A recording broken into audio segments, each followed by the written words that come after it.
E o caso aí da entrevistada da Manu Winder chamou a nossa atenção, que ela casou, ficou 11 anos casada, ficou 7 anos separada e agora vai casar de novo com o ex-marido, que na verdade é um futuro marido e é namorado. Gente, será que essa situação é comum? Eu estou aqui ao vivo com a Mariane Estival, ela que é advogada da família, também é professora aí de direito, para a gente tirar todas as suas dúvidas a respeito de relacionamentos. Hoje em dia tem muito casal fazendo contrato de namoro, tem a questão da união estável, o casamento mesmo em si. A doutora estava me contando aqui que caiu o número, o pessoal não está casando muito não. Doutora Mariane, seja muito bem-vinda. Bom dia para a senhora. Bom dia, muito obrigada, Danusa, muito obrigada a todos que nos assistem no Jornal Brasil Central. É uma honra muito grande estar aqui. Esse caso que a gente viu na reportagem da Manu, de quem separa, fica separado, depois volta para casar de novo, existe mesmo? É comum? Extremamente comum. Acontece muito com certa frequência.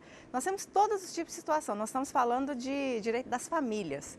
E nesse aspecto envolvendo o namoro, a união estável, o casamento, antigamente nós tínhamos aí uma definição mais clara dos passos, né? Nós tínhamos aí, é muito bem claro o que era um namoro, muito bem claro o que era uma união estável, o próprio noivado, a etapa do noivado, para se chegar no casamento, infelizmente talvez num divórcio, mas isso era muito bem definido, né? E hoje as relações, elas se misturam muito.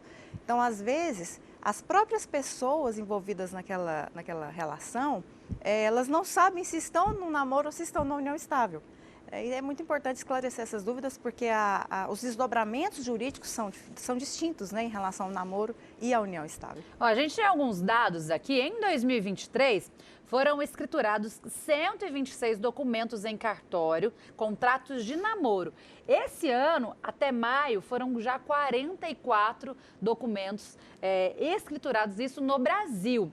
Doutora, qual a diferença entre um contrato de namoro e união estável? Veja bem, são situações completamente distintas, porque em um namoro você tem ali o desejo de duas pessoas, né, seja uma relação hetero ou homoafetiva, de terem aí um relacionamento perante a sociedade, um relacionamento afetivo perante a sociedade. Já na união estável, você tem uma relação afetiva entre duas pessoas que, muito além dessa relação afetiva, elas têm um objetivo, né? É uma relação pública, é uma relação duradoura, é uma relação contínua, mas tem um objetivo de constituição de família. Então, há aí tanto que no namoro nós não temos, por exemplo, um regime de bens. Na união estável nós já temos um regime de bens. Então, o que acontece? Como essas relações se tornaram tão tênues, o namoro, a evolução do namoro para a união estável, né, de uma forma muito rápida, surge aí no direito um instituto jurídico que se chama contrato de namoro. E o contrato de namoro é exatamente o tipo de contrato que tem o objetivo de desconstituir qualquer situação de união estável. Eu até sempre relato o fato de uma aluna, eu sou professora há 20 anos, né, no curso de graduação em Direito, e eu me recordo que um aluno uma vez chegou até mim e falou: professora, eu vou fazer um contrato de namoro, eu acho que meu relacionamento está dando um passo aí para frente, enfim. Eu falei: olha, não sei quais são as pretensões de vocês, mas o contrato de namoro que vocês pretendem fazer, na verdade, é para descaracterizar qualquer união estável. Porque as relações hoje elas se misturam de uma forma tão rápida, né? O namoro evolui tanto para a união estável que pode acabar que numa futura ruptura dessa relação, vocês venham aí adquirindo bens, o casal a querer reclamar, né? E disputar bens. No namoro não existe esse direito, mas na união estável sim, porque prevalece em regra o regime da comunhão parcial de bens. Nós temos até regime para isso. Então, por que esse número de contratos de namoros cresce? Para as pessoas que não querem que esse namoro se caracterize como uma união estável, mesmo que seja aquelas pessoas que moram junto e têm uma relação pública, né, e longa. E é sempre bom frisar, a união estável, as decisões judiciais, elas não fixam nenhum prazo mínimo para que se caracterize. E até além, a união estável pode até acontecer sem o casal morar junto. Né, doutora, a gente recebeu uma pergunta aqui no 629-9109-5099. A doutora Mariane que estava me contando que já trabalhou em mais de 1000 processos de divórcio. É claro que Dia dos Namorados, Dia do Amor, ninguém pensa em casar já pensando no divórcio.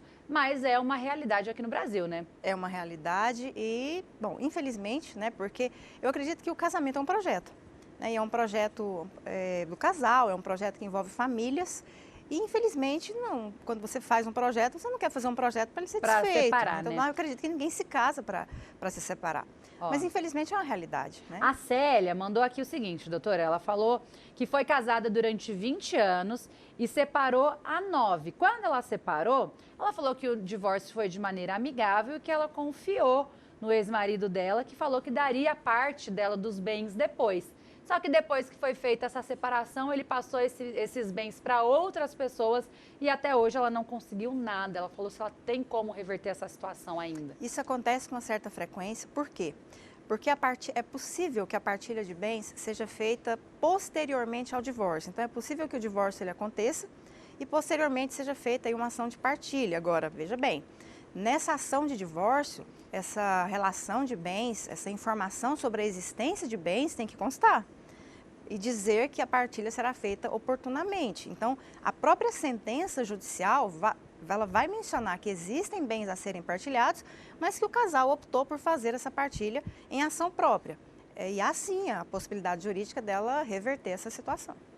Ó, o Alan, ele mandou o seguinte, ele falou, quando realizamos uma união estável, não precisamos de advogado, é como separar se não houvesse aquisições de bens? Ele falou que quando ele fez essa união estável, ele já tinha um financiamento habitacional de 5 anos, um financiamento habitacional, só que depois de 5 anos, a mulher foi embora e levou as crianças. Formalização de uma união estável, a união estável ela pode se caracterizar até independente de um documento. Existem casais que estão em união estável há 5, 10, 20 anos e não tem um documento que comprove essa união estável. Nesse caso, eles podem fazer de duas formas. Eles podem se dirigir a um cartório e celebrar uma escritura pública de união estável, né, independente do advogado. Agora, o reconhecimento também pode acontecer de forma judicial. Geralmente, quando ele ocorre de forma judicial, infelizmente é porque ele está se dissolvendo. Então, para se dissolver algo, uma união estável, é necessário o seu reconhecimento prévio. Isso ocorre na mesma ação, é uma ação de reconhecimento acumulado com a dissolução da união estável. Então, é bom aí que se reconheça, porque na própria escritura pública, né, mas a escritura pública ele vai precisar, né, dela, né, é mais consensual. Agora, judicialmente é possível ele fazer esse reconhecimento e retroagir, porque ele vai dizer há quanto tempo ele teve essa união estável e vai prevalecer o regime da comunhão. 629-9109-5099. Vamos deixar o nosso WhatsApp na tela para o pessoal que tiver pergunta para a doutora Mariane já mandar para a gente responder ao vivo. O tema hoje é relacionamento.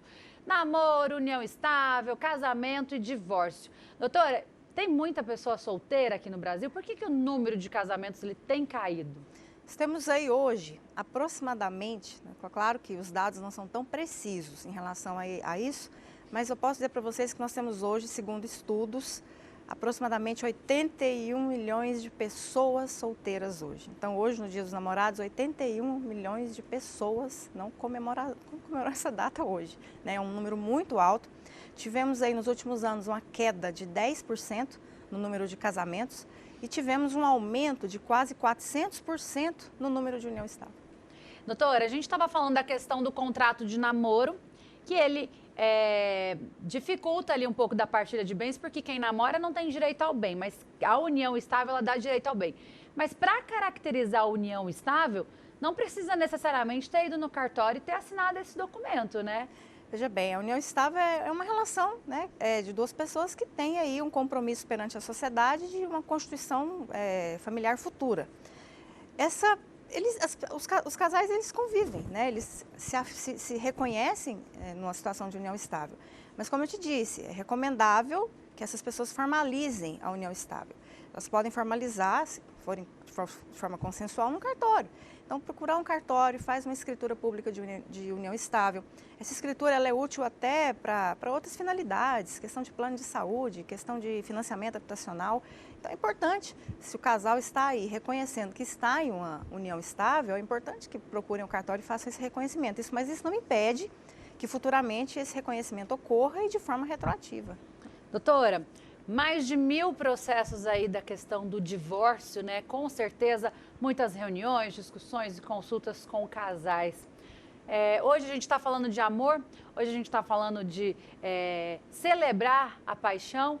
Quais os principais problemas e quais o conselho que a senhora daria para esses casais para que esse amor perdure aí por muitos e muitos anos até que a morte realmente os separe? Nós sabemos que toda relação, seja ela de amizade, seja ela afetiva, toda relação, ela tem problemas. Não tem como falar que relações não têm problemas. E quanto mais tempo você convive, veja bem, são duas pessoas que se propõem a conviverem juntas, seja no casamento, seja na união estável. Pessoas com criações distintas, com visões distintas.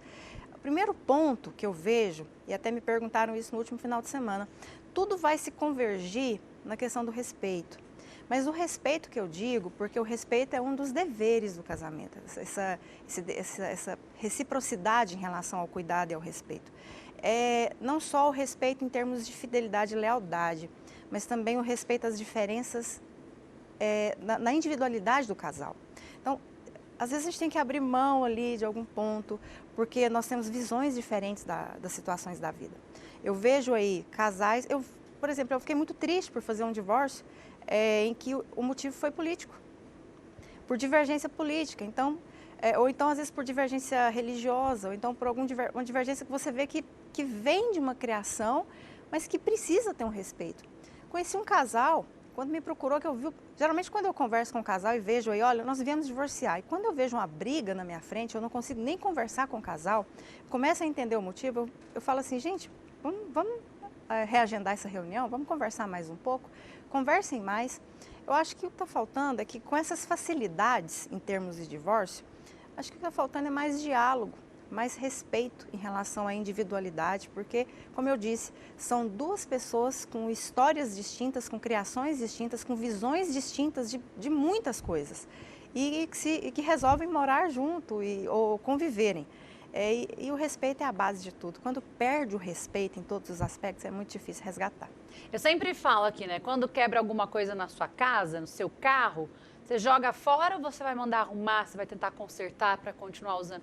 No relacionamento é a mesma coisa, né? São divergências, são discussões, né? Elas existem sim, as divergências, elas vão sempre existir, mas com respeito e individualidade, porque a gente aprende que quando alguma coisa quebra, a gente conserta e continua amando e continua usando e não joga fora, né? Antes de ir embora, a Bruna está pedindo para eu finalizar aqui, mas rapidinho, uma última pergunta, rapidamente, sim, doutora, do Eberson.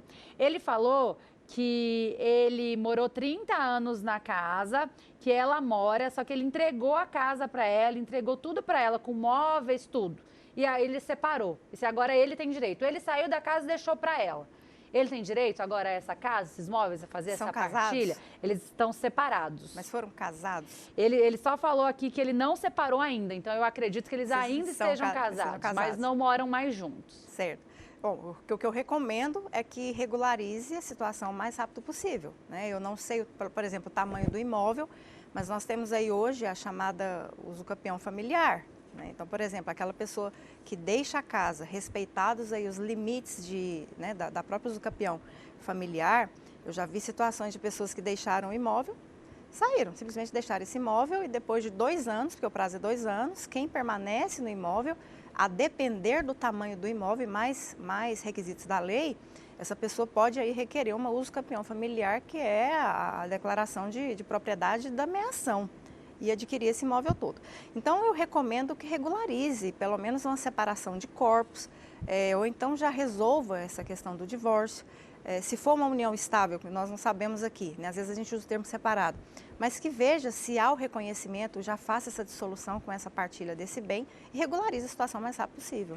@MarianeMestival é o Instagram da doutora. Se você que está assistindo tiver alguma dúvida, tiver alguma pergunta, vai lá no Instagram, manda no direct dela que ela vai atender vocês, né? Vocês marcam uma consulta e tiram em todas as suas dúvidas, que não dá para a gente responder todo mundo nesse curtinho tempo que a gente tem aqui ao vivo. Doutora, muito obrigada pela participação. Bom dia para a senhora. Obrigada, Danusa. Muito obrigada a todos.